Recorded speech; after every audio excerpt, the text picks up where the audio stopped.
градот Скопје би можел да го искористи ревитализираниот Купром за апликацијата за Скопје град на културата 2028 за добивање на тој статут, затоа што се добива нова содржина во градот,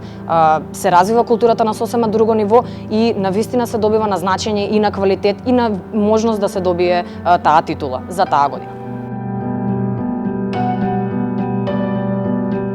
Во националната стратегија на државата и на владата се наведува